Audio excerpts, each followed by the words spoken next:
ito, yung ratings ng mga top officials po ng ating bansa.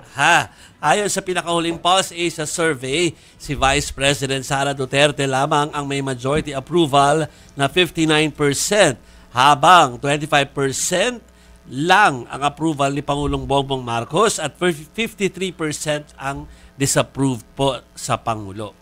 Sa Kongreso, 54% ang hindi approve kay House Speaker Martin Romualdez, habang si Senate President Escudero naman ay may 39% approval.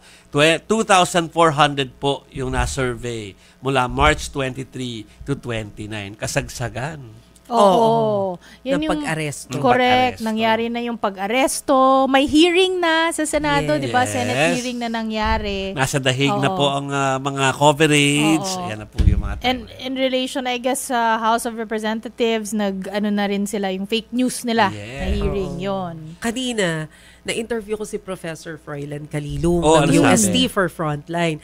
Ang sabi niya, parang pinapakita daw ng survey na to yung culture ng Pilipinas na binibigyan natin ng bigat yung family.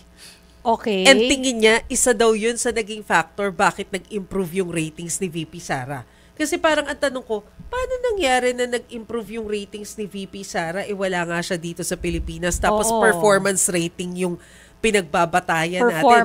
Performance. Pero nasa dito. The Hague siya.